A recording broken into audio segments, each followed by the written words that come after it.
Nós vemos o texto e começa falando de um homem. Quantos já ouviram alguma pregação sobre Nicodemos? Levanta bem a mão quem já ouviu alguma pregação sobre Nicodemos. Amém. Nicodemos, ele é um homem bem conhecido. E nós podemos ler no texto, e no primeiro versículo diz que ele é fariseu, que ele é príncipe dos judeus. Nicodemos, diga Nicodemos. Ele é um fariseu, diga um fariseu. E nós estamos há mais de 2 meses falando sobre o fermento do fariseu. Diga o fermento do fariseu. Que é a falta de transparência, a hipocrisia. O fermento do fariseu é um veneno que destrói o próprio fariseu, que contamina as pessoas que estão em volta, e que o fermento do fariseu é a doutrina do fariseu, é a doutrina da hipocrisia, como o próprio Jesus e o apóstolo diz nas Escrituras. Mas aqui nós estamos falando de Nicodemos. Ele é fariseu, ele é príncipe. E quando estudamos a história de Nicodemos, não só no texto sagrado, mas a história, os textos históricos, nós vamos ver que ele é fariseu, ele é príncipe, ele é membro do Sinédrio. Ele é um homem muito rico, proprietário de terras, comerciante, dono de hospedagens. Diga, um homem muito ocupado. E quando olhamos a história, porque o texto sagrado só diz simplesmente fariseu, príncipe dos judeus, Nicodemos. O texto só fala isso. E foi isso que nós lemos aí, não foi? Não foi isso que nós lemos no primeiro versículo? Diga, fariseu, príncipe dos judeus.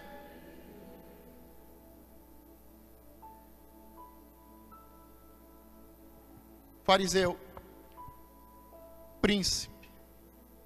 Mas quando estudamos a história, vemos que ele faz parte, ele é um membro do Sinédrio. Ele faz parte de uma organização religiosa que julga e que organiza o povo. Ele é um homem rico, proprietário de terras, um homem comerciante, dono de hospedagens.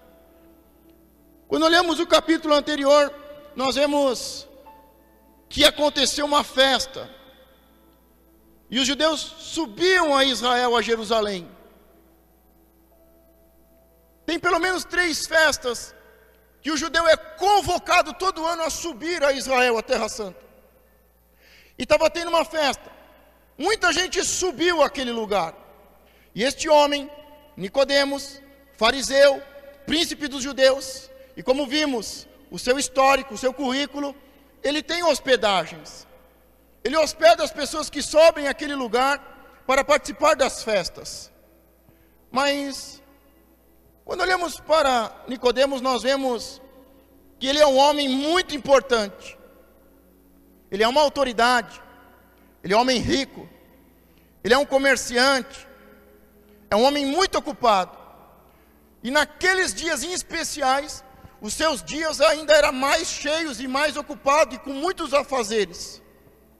E podemos concluir com a continuação dos estudos históricos de que Nicodemos, ele é corajoso, ele é sábio, ele é abençoador, ele é temente a Deus e justo. E tem algo que me chama a atenção, que ele amava Israel, mas em nenhum momento ele aceita ou ele tolera, ele é totalmente contra as revoltas armadas que aconteciam naquela época, e em especial pelos zelotes, que eram muito violentos. Por isso podemos concluir, com base no texto sagrado e nos textos históricos, que Nicodemos é uma boa pessoa. Nicodemos é um homem bom, é um homem abençoador, é um homem justo, temente a Deus, é um homem importante, ele tem títulos. Ele é fariseu, ele é príncipe e muito rico. É um homem muito importante na sociedade. Diga, fariseu. Porque nós acostumamos, e nós temos o mau hábito, não sei você, mas eu, de nós ouvirmos o que as pessoas dizem dos outros. Ah, tal fulano lá, pastor, tal fulano lá, é assim, assim e assim. E provavelmente você já escutou que Nicodemos era um homem fraco, um homem covarde, um homem que procurou Jesus à noite porque teve medo dos outros fariseus. Mas isso é o que os crentes falam. E muitas vezes, os crentes fofoqueiros. Mas quando nós vamos estudar e conhecemos de verdade uma pessoa, e sabemos quem ela é, o que ela faz, e qual é o seu caráter, nós não mais vamos falar o que os outros estão falando por aí. Nós não vamos mais pregar o que os outros estão pregando por aí. Nós vamos falar a verdade e vamos pregar a verdade. E a verdade é que Nicodemos não é um medroso, ele não é um covarde, e ele não foi procurar Jesus à noite porque estava com medo. Por que que Nicodemos foi procurar Jesus à noite? Pelo mesmo motivo que você. Porque você hoje passou o dia correndo, você passou o dia trabalhando, com seus afazeres de casa, cuidando da sua casa, dos seus filhos, trabalhando fora, trabalhando em casa, e agora à noite, veio ouvir a palavra de Deus. Você não está aqui à noite, a essa hora, porque é um medroso, porque é um covarde, porque está com medo dos outros cristãos. Você está aqui porque você é uma pessoa importante e ocupada. Diga, eu sou importante e ocupado. Eu trabalho. Diga, eu trabalho. E essa é a história de Nicodemos. Em nenhum momento no texto sagrado diz que ele procurou à noite porque ele estava com medo e porque era um covarde. E porque estava preocupado com a opinião dos outros. Mas porque ele estava tendo muito trabalho. E porque o comum de um homem importante, que tem um trabalho, que tem negócios, que tem estalagem, e que está com a casa cheia, com muitos hóspedes, é procurar Jesus à noite. Pode ser que hoje, durante o dia, você não teve nem tempo para orar. E agora à noite, você está aqui, já orou, já adorou, e estamos recebendo a palavra de Deus. Diga, Nicodemos, fariseu.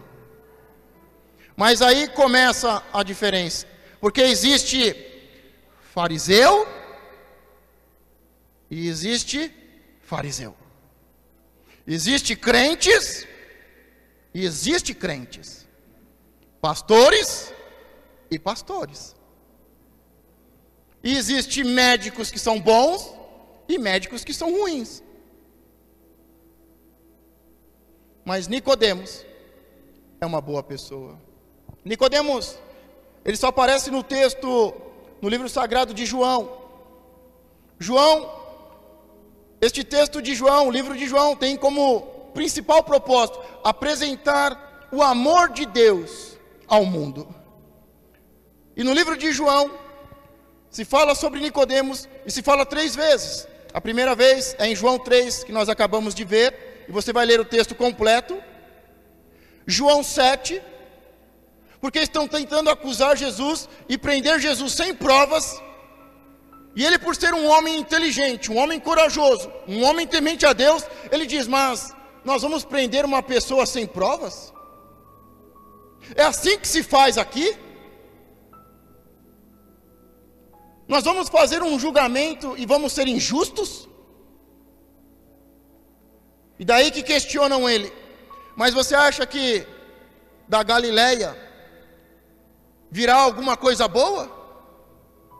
Você é da Galileia? Questionam ele. Mas ele, por ser um homem inteligente, um homem corajoso e temente a Deus, quando estão armando contra Jesus, ele diz, mas e agora? Agora é assim aqui? Agora nós prendemos uma pessoa sem provas? Prendemos um inocente? Sem provas, sem testemunhas? E depois em João 19, que Jesus foi morto, e o seu corpo foi sepultado, e ele fala para as autoridades, e ele pede permissão à autoridade que está acima dele, e diz: olha, eu posso cuidar do corpo de Jesus? Essa, por um acaso, é uma atitude de uma pessoa covarde, de uma pessoa medrosa, e que está preocupada com a opinião dos outros? Ele diz: eu quero cuidar do corpo de Jesus, e ele procura uma autoridade que está acima dele. Uma das pessoas que tramou junto com os outros líderes e com o povo para crucificar Jesus de forma injusta. Ele diz: eu quero cuidar do corpo. E ele ali naquele momento ele faz uma oferta muito especial e muito valiosa. E você pode ler a história de Nicodemos, deste fariseu, deste príncipe dos judeus, em João 3, em João 7 e João 19. Diga: fariseu. Por isso eu quero dizer para você que nem todos os fariseus são iguais. Nem todos os crentes são iguais. E nem todos os pastores são iguais. Os fariseus, eles ensinavam o povo a orar. Ensinavam por meio de parábolas. Se reuniam com frequência para estudar e discutir os textos sagrados e para comerem juntos. Se você olhar, muitas vezes Jesus foi convidado pelos fariseus para uma refeição especial, para um jantar, para discutir os textos sagrados. Os fariseus, eles são muito importantes. São eles que ensinaram o povo a orar o Pai Nosso. São eles que ensinam o povo a orar. São eles que ensinam os textos sagrados por intermédio de parábolas. Eles se reúnem com frequência para estudar, para se aprofundar na palavra, para discutir os textos sagrados e para comerem. O quê? Pizza. O fariseu gosta de pizza, eu estudei isso. Lá nos textos de história está escrito que os fariseus gostam de pizza. Eu quero saber se você é um fariseu. Eles ensinavam o povo a orar. Você já viu um novo convertido? Quando você fala para o novo convertido: ora aí, ora para nós aí, vamos comer uma pizza, ora aí. Ô pastor, orar, pastor? Pastor, não sei orar, pastor. Orar? Como é que ora, pastor? É os fariseus que ensinam o povo a orar. Agora, qual é o problema com os fariseus? Porque havia um grupo de fariseus que só tinham o título, porque eles tinham comprado o título. E eles gostavam do título, eles gostavam das vestes, eles gostavam de ser chamados de mestres, de pai. É sobre esses que João Batista e Jesus diz que eles são uma raça de víbora. Não é sobre todos os fariseus. Nós não podemos, por exemplo, como hoje, dizer: todos os políticos são iguais. Não, tem o tiririca.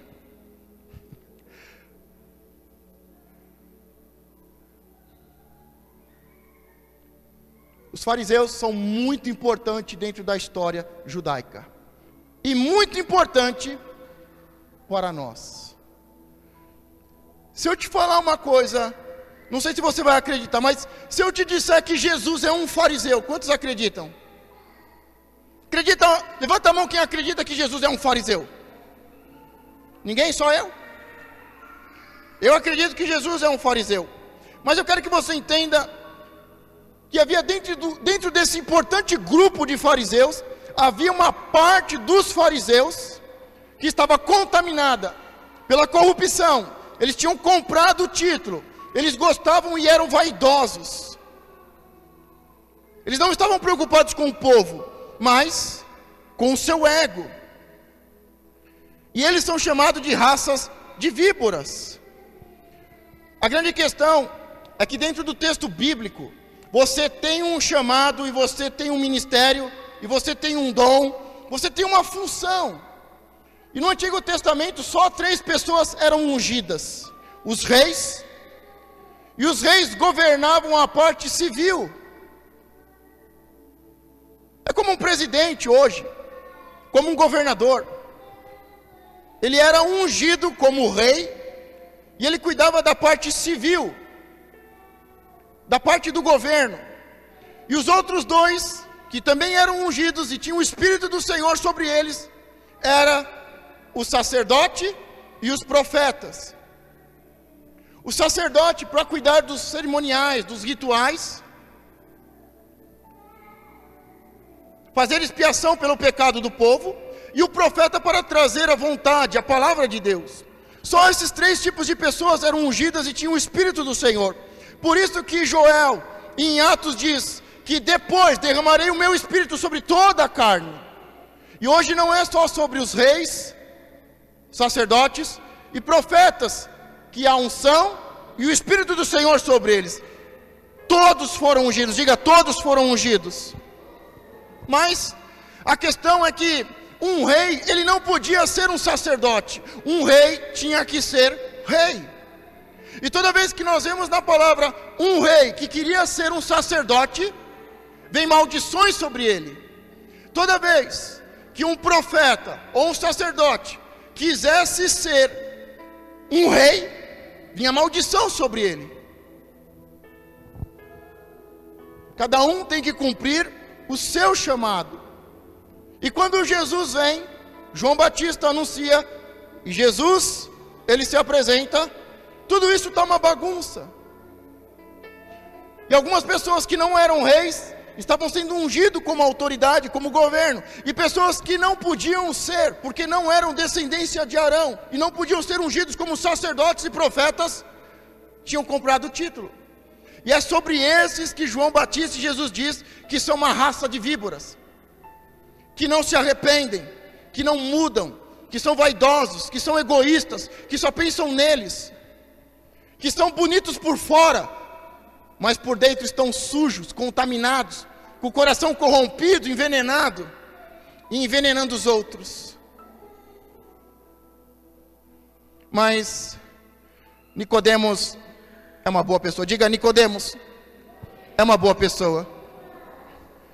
João Batista, ele muitas vezes foi questionado, e os fariseus, os escribas e fariseus, mandavam mensageiros a João Batista e a Jesus e questionavam. E teve um momento muito importante, e aqui que eu quero provar para você que Jesus é um fariseu. Diga, Jesus é um fariseu.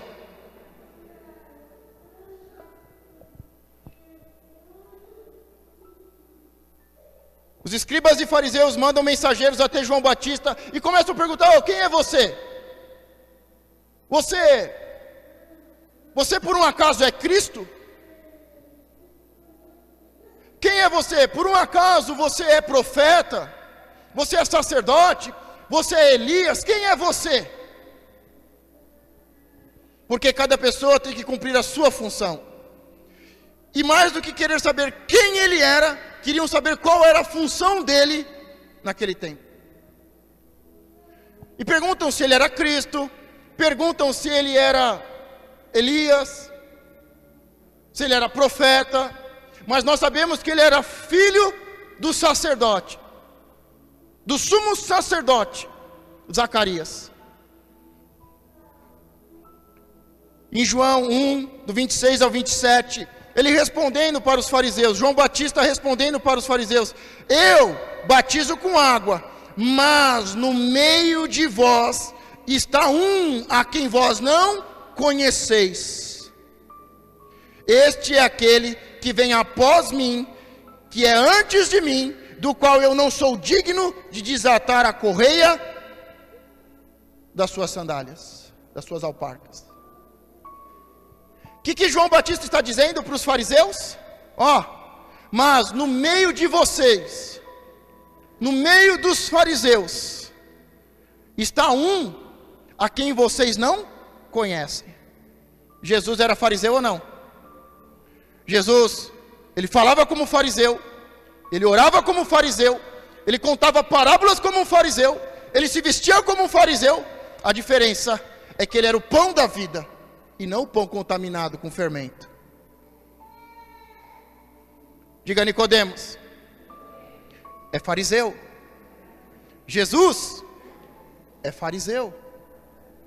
E João Batista, o que ele é? Filho de sacerdote, da linhagem de Arão, filho do sumo sacerdote. Ele é sacerdote. Dizem que ele é profeta, mas Jesus disse que ele era mais do que profeta. Disse que ele era um anjo, um mensageiro. Diga, Jesus é um fariseu. Mas aqui nós falamos que o tema da mensagem é voar como uma águia. Sabe, quando Jesus está falando com Nicodemos à noite, Nicodemos se apresenta a Jesus e diz: olha, eu sei que você vem da parte do Senhor, eu sei que você é parte, que você é enviado de Deus, porque ninguém pode fazer o que você faz, se não for de Deus. Só que Jesus nem dá muito assunto e entra direto dizendo: em verdade, em verdade. Isso significa que não é a verdade de Jesus e a verdade de Nicodemos, que não é a sua verdade, o que você pensa e o que Jesus pensa, é a verdade que liberta, é a verdade verdadeira. Jesus está dando um ênfase, é verdade o que eu estou falando, para ver o reino de Deus. Diga, para que eu possa ver o reino de Deus, eu tenho que me batizar. Mas, para que eu possa entrar, eu tenho que ser batizado no Espírito. Ser batizado nas águas é ver o reino dos céus, é ver o reino de Deus. Quando eu sou batizado nas águas, quando eu me arrependo dos meus pecados, e eu faço um ato profético, um cerimonial, quando eu me batizo nas águas, eu tenho um arrependimento, e eu vou nascer, eu morro e nasço de novo, eu posso ver o reino de Deus. Mas para eu entrar neste reino, não adianta simplesmente ser batizado nas águas e ter se arrependido dos seus pecados. Eu tenho que ser batizado no Espírito. Quando eu sou batizado no Espírito, eu entro neste reino, e eu agora faço parte de um outro reino, de um outro mundo, de uma outra dimensão. É sobre isso que Jesus está falando. Olha, você está vendo os sinais que eu estou fazendo? Não é simplesmente porque fui batizado nas águas, mas é porque sobre mim desceu o Espírito Santo como uma pomba. Porque quem é batizado nas águas, ele vê o reino. E Nicodemos estava vendo. Diga, Nicodemos estava vendo o reino. Ele viu o reino e ele reconheceu: quem faz isso é da parte de Deus. Mas mais do que ver, ele queria entrar no reino. E Jesus diz: olha, para entrar tem que ser batizado no Espírito. Não é só quebrantar o coração e se arrepender dos pecados. É se arrepender, é se quebrantar, é limpar o coração, é se arrepender, se batizar nas águas, para que depois seja batizado no Espírito. O Espírito vem habitar em você. E aí você não só vai ver, mas você vai estar dentro deste reino. E aí o Senhor, o nosso Jesus Cristo, o nosso Salvador, Ele diz que o Espírito não se sabe como vem, de onde vem, e nem para onde vai, mas é como um vento. As pessoas perguntam: pastor, como é que eu faço para me batizar?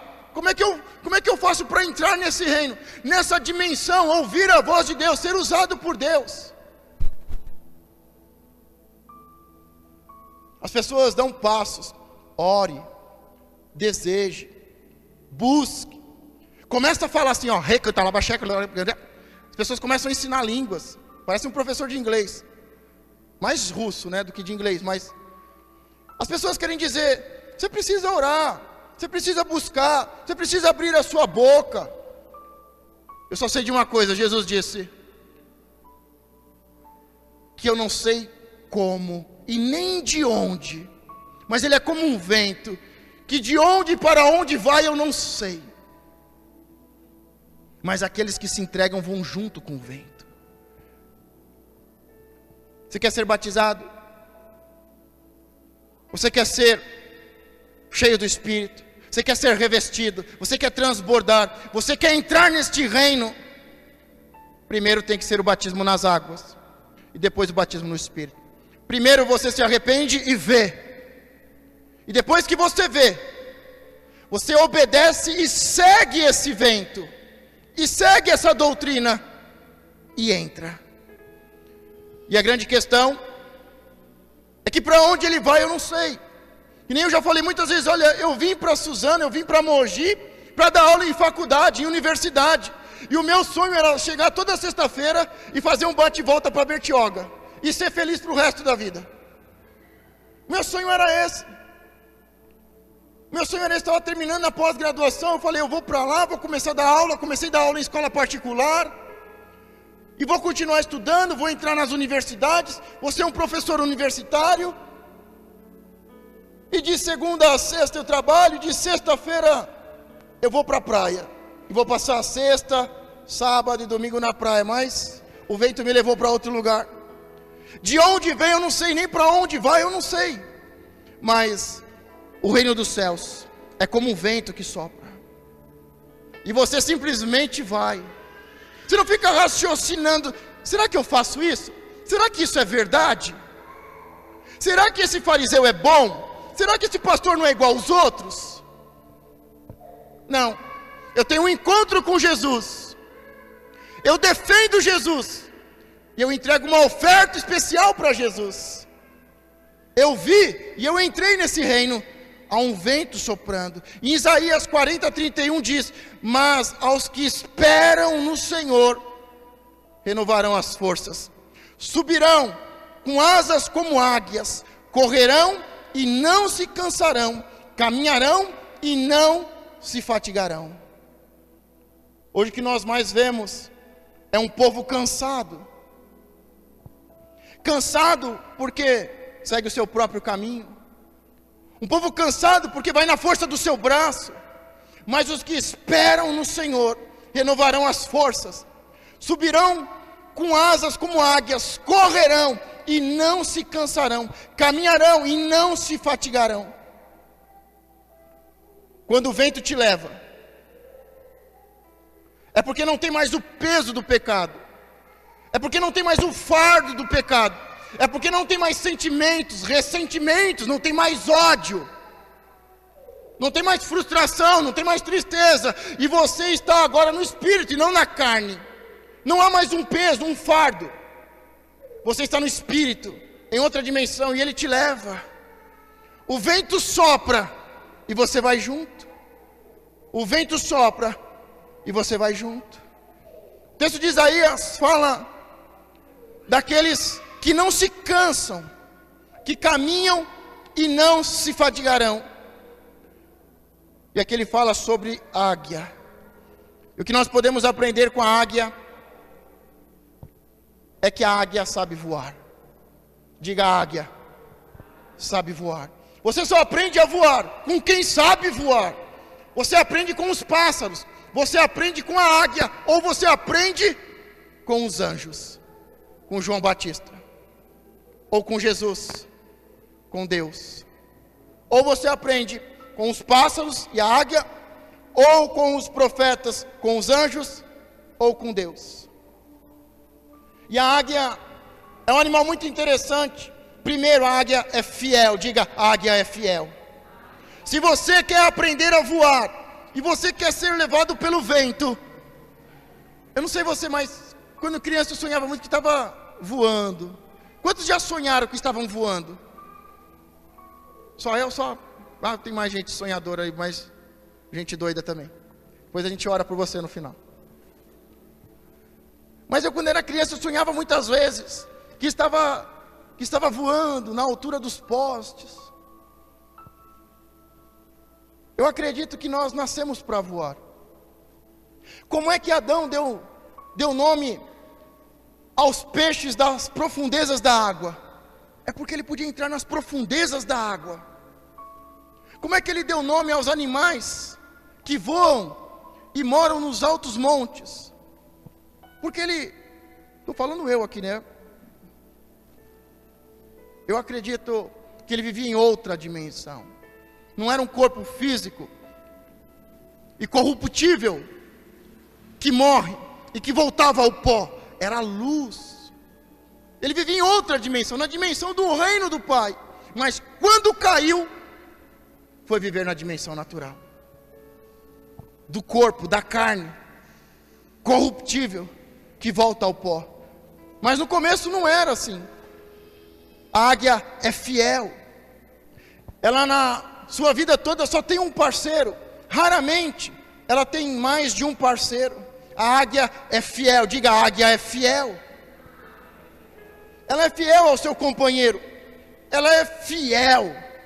E nós temos que aprender com a águia. Se queremos voar, temos que ser fiéis. Obedecer é uma coisa, fiel é outra. Obedecer você faz, e faz do jeito que você quer. Agora, ser fiel é fazer etapa por etapa do jeito que deve ser feito. 99,9% de fidelidade não é fidelidade. Só existe fidelidade quando tem 100% de fidelidade. A águia é fiel, diga, é fiel. Ela tem um ninho, ela constrói um ninho, e tem ninhos de águia que chegam a ter 2 metros, 3 metros. E ela passa a vida toda cuidando daquele ninho, e adornando aquele ninho, e fazendo aquele ninho crescer. Você quer voar? Você quer ser levado pelo vento? Então você precisa ser fiel, e cuidar do seu ninho, cuidar da sua casa, cuidar do seu esposo, da sua esposa, cuidar dos seus filhos. A sua casa sempre tem que estar sendo cuidada, adornada, sempre tem que estar melhorando. A águia, ela voa, e ela voa porque é fiel, e ela cuida do ninho. A águia tem garras, diga garras. A águia, quando ela vê uma presa, ela vai e agarra, e ela não perde aquela presa. Tem uma foto muito linda na internet, que é uma águia pegando um peixe, ainda na água, debaixo da água, assim, no espelho da água, e ela vai, gruda no peixe, um peixe enorme, e ela sai voando com aquela presa, com aquele peixe enorme. Ela tem garras, ela agarra. Sabe, se você quer ser levado com o vento, você precisa ser fiel, cuidar do seu ninho. Você precisa ser fiel, cuidar da sua casa, cuidar da igreja, da casa do Pai. Ser fiel ao seu companheiro, ser fiel a Deus e a sua comunidade. Diga, ser fiel em todas as áreas. Você precisa ser fiel com você mesmo, ser fiel com Deus, ser fiel com o seu companheiro, com os seus filhos, com o seu patrão, com os seus pastores, com a sua comunidade. Ser fiel em todas as áreas. Cuidar do seu ninho, da sua casa, da casa de Deus. Você precisa ter garras e agarrar. Quando uma palavra profética é liberada, você tem que agarrar e dizer, é para mim essa palavra. Tem que ser como Jacó, nascer grudado no calcanhar, grudar no anjo e dizer, eu não te solto até que você me abençoe. Tem pessoas que entram e saem da igreja do mesmo jeito. Você tem que entrar aqui inconformado e colocar as garras e dizer, eu não saio daqui hoje sem levar a minha presa, sem levar a minha bênção. Diga, a águia é fiel, cuida do ninho e tem garras. Mas diga, eu sou uma águia, eu sou fiel, eu cuido da casa e tenho garras. A águia tem um bico forte. Sabe, ela não fica só no leitinho lá. Não, a águia, ela come comida com substância, ela come carne, ela come pizza de carne. Tem gente que está no leitinho, está 20 anos na igreja e está no leitinho. Tem pessoas que dizem para mim, pastor, eu tenho esse sonho, eu tenho aquele outro sonho, eu tenho esse outro sonho. Eu fico imaginando, será que tem mesmo? Às vezes as pessoas me veem e não conhecem a história, mas eu já dei aula dentro da igreja, eu já dei aula de alfabetização para adulto, eu já dei treinamento para professor de criança, eu já fui líder de jovens, eu já dei curso para pastores de oratória. Só não dei aula de música ainda. Quem tem um sonho corre atrás. Aproveita as oportunidades. Aproveita, agarra a oportunidade e vai para frente. Ela tem um bico e ela não fica só no leitinho. E o crente não pode ficar só no leitinho. Tem que comer uma palavra que tenha fundamento. Tem que sair do glória a Deus, aleluia, aleluia. E do retetê, retetê. Nada contra isso. De vez em quando a gente faz, a gente brinca. Também é criança, também gosta de leite. Mas crente tem que crescer, tem que ser maduro. Tem que comer pizza, diga, tem que comer pizza. De calabresa, meia mussarela. É que eu estou de jejum, eu estou com uma fome, gente. Estou com muita fome. A águia é fiel, ela cuida do ninho, ela tem garras, ela tem um bico forte, diga, ela tem visão. Se uma águia soubesse ler, ela ia ler um jornal, ela ia ler a manchete de um jornal lá na avenida. Ela tem uma visão muito boa. Quem é batizado nas águas vê esse reino. A águia tem uma visão apurada. Ela enxerga 500 metros. E o olho dela enxerga para frente, para o lado e para trás. Ela está aqui com a cabeça para frente, mas ela enxerga tudo. Tem crente que você fala, irmão, você não está vendo, o diabo está cirandando, o diabo está vindo contra você. Que, pastor? Ô, pastor, o diabo veio, eu nem vi, pastor. Passou que nem um caminhão em cima de mim, pastor. Diga, visão. Olhando para frente, o nosso alvo é Cristo, olhando para frente. Olhando para o lado, os irmãos, cuidando dos irmãos. E olhando para trás, porque o inimigo é sujo. E a águia, ela lança os seus filhotes. Sabe, eu vejo pais e mães. O filho vem e pede, pastor, ora pelo meu filhinho. Eu sim, traz ele lá, chama lá dos semeadores. Não, pastor, está aqui do meu há 30 anos. 30 anos não faz nada, 30 anos não é ninguém, 30 anos está debaixo da saia da mãe, está ainda na casa da mamãe. A águia, chega uma hora que ela fala assim, ovelha, para fora. Joga, elas têm os ninhos muito altos, e ela joga o filhote lá do precipício. Ou aprende a voar, ou aprende a voar. E os pais precisam começar a jogar os filhos para fora. Só os pais, diga, eu preciso jogar os filhos para fora. Só os pais. Só as mães, diga, eu preciso jogar os filhos para fora. Continua, deixa ele dentro da sua casa. Deixa ele dentro da sua casa. A águia, ela lança para fora. Porque ela sabe que os seus filhotes nasceram para voar. Diga, eu nasci para voar. Diga, eu nasci para voar. Diga de novo, eu nasci para voar. Mas os que esperam no Senhor renovarão as forças, subirão como asas, como águias, correrão e não se cansarão, caminharão e não se fadigarão. Mas como toda águia, chega a uma idade que ela está cansada, chega a uma idade que ela não vive mais, ela se retira da sua família, ela se retira do seu grupo, ela se esconde, ela começa a entristecer, ela começa a envelhecer, as suas garras começam a atrofiar, o seu bico começa a enrugar, começa a dobrar, ela perde a força, começa a se cansar, não consegue mais voar, não consegue mais caçar.